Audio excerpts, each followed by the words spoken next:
Alright everybody, welcome back to Warptorio. So in the last episode, Cheating Mike somehow obtained 14 warp modules out of thin air, right? Well, he has had a week to construct a plausible explanation, so let's see what he came up with. Okay, so how did I do it? Step 1. Distract the viewer from the actual subject matter. Well, first up, after making the first warp module, the 3000 Mark I modules and 4700 red and blue chips were not ready yet, so we priority scrambled them together by upgrading assemblers, manual resource redistribution, and still keeping the labs idle. Soon though, we have enough to start making the Mark II and Mark III modules we need for the second warp module.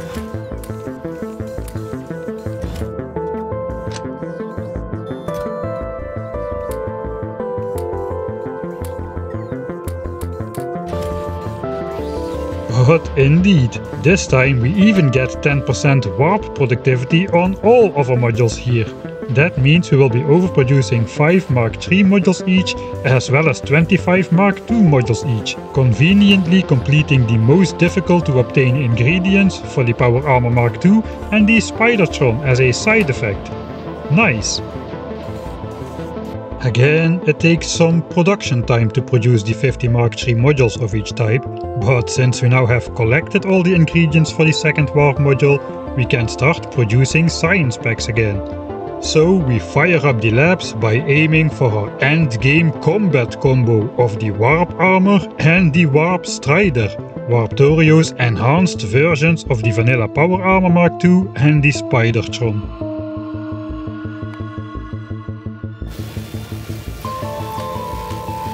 Ideally, we'd hold off on researching until the warp beacon is fully warp moduled, but we simply don't have the luxury to wait. Every second that passes, the UPS-eating biter masses are creeping ever closer again. During the module assembly time, we also make a couple stacks of bluebells, including undergrounds and splitters. All of our machinery is gonna operate a lot faster after the 10 warp modules combine the effects of 10 Mark III speed modules alongside the 100% productivity bonus. So we're gonna want to upgrade some bells in our base to blue bells here and there.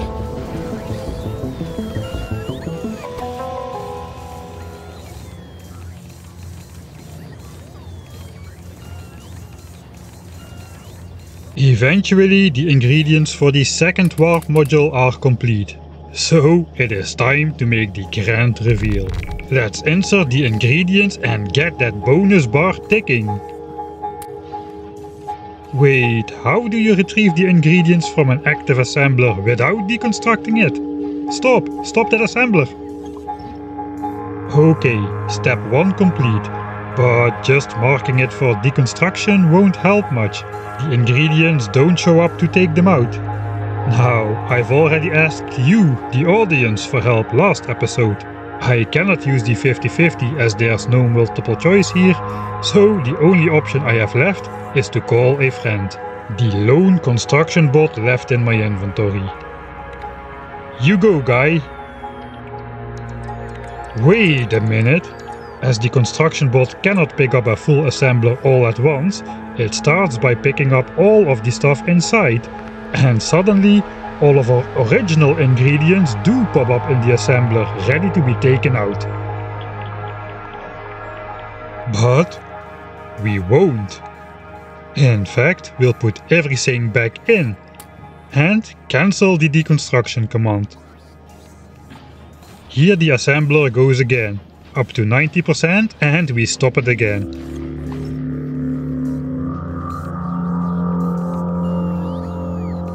Are you noticing something interesting? I sure do. As the bot picks up the first ingredient, the green progress bar resets to 0. But the purple bonus bar did not reset to 0. And we are well on the way towards 20% of a free warp module already, on a single 10% productivity bonus. Now we just need to repeat this process a dozen more times or so, being careful to never let the assembler finish the actual product, as that would actually consume the single set of ingredients we have. And just like that, we have 3D printed our first warp module. At no resource cost at all.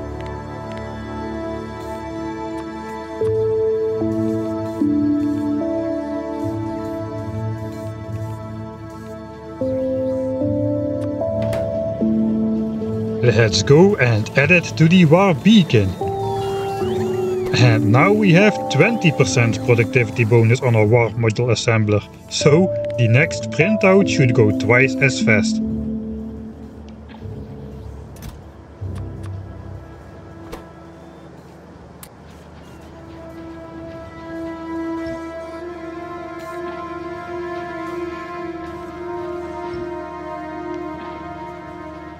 Not before long, we have 3D printed our third warp module.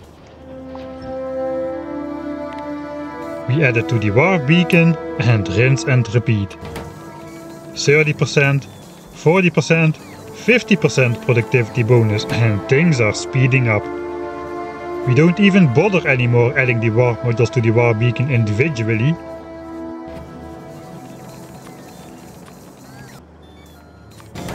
And bam! Just like that, we've got ourselves 10 warp modules.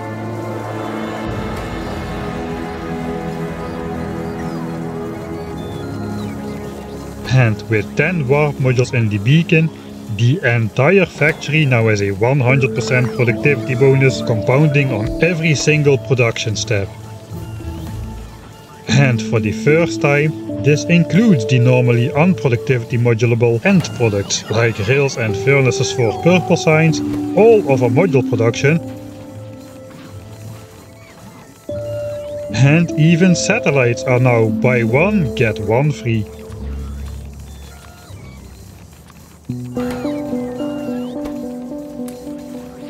We can now make any base element we need super fast and with great discount. And we can also cut space consuming production setups in half, like steel production. As with the extra speed boost accompanying the new 100% productivity bonus across the base, we can now make twice the steel from half the iron ore, compounding 2 production steps to produce 4 times as much steel as an unmoduled vanilla Warptorio. If we'd put another 20% productivity in the furnaces, we could very nearly get a full belt of steel from a single belt of iron ore. How crazy is that? That's a compounded 5 times productivity bonus on just a 2-step process. Just imagine how crazy the discount on oil products gets. An unmoduled 1000 signs per minute base needs 5000 heavy oil for lubricant a minute. Can you guess to how little heavy oil per minute that will be reduced to in our endgame base? Let me know your predictions in the comments. But we are not done yet. We print out 4 more warp modules for the warp module assembler itself.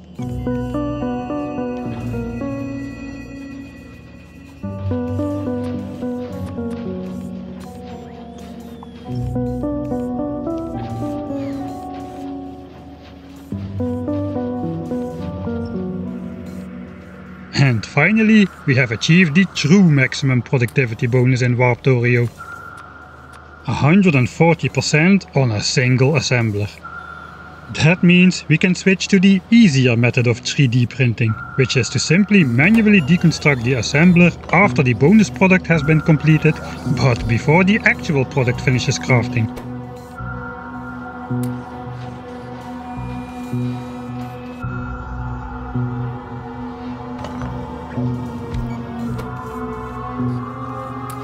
This will be very helpful for recipes which don't have the luxury of a long 60-second crafting time, giving you plenty of time to act. The side effect of having 14 warp modules affecting your assembler is that it gets quite fast. So fast that with a short 5-second crafting time, you only have a couple frames of time to deconstruct the assembler at the right timing. And if you're late a single time, you will lose your initial crafting ingredients. You know, like normal assemblers work. Case point, Check out the insanely fast crafting time of a satellite under the influence of 14 warp modules.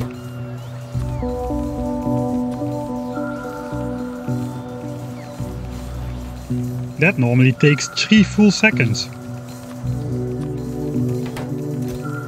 Funnily enough, we don't need to replace the Mark III productivity modules in the rocket silo with warp modules. Recipes that accept regular productivity modules can reach 140% productivity with the regular Mark III productivity modules. Remember that the rocket silo is still affected by the 10 warp modules in the warp beacon. The only difference which replacing them with 4 warp modules would make is making the silo roughly 50% faster and 10% more energy efficient. Both metrics we don't really need to care about at the moment, as the silo is plenty fast enough. Yellow and purple signs actually would benefit from a speed upgrade, methinks. So next up we start printing out another 32 warp modules from our new 3D printer.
We also print out 48 warp modules for the labs.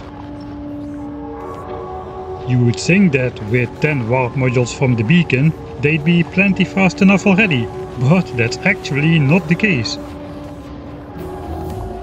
The main difference with vanilla here is that our lab setup is not directly speed beaconed as is usual in vanilla.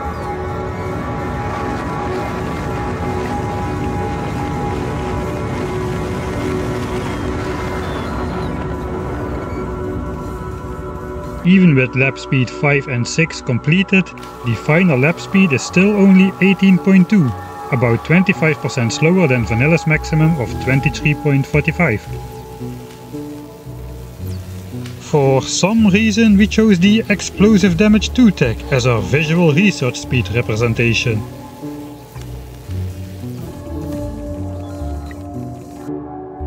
And that reason is that we want to upgrade our rocket damage to a comfortably bearable behemoth busting explosion. Explosion damage level 9 requires 7000 space science points, but it is by far the biggest power spike we can reasonably achieve for a very specific reason. Unfortunately, preparing ourselves for the mother of all combats is outside of the scope of today's episode, so that will have to wait until next time.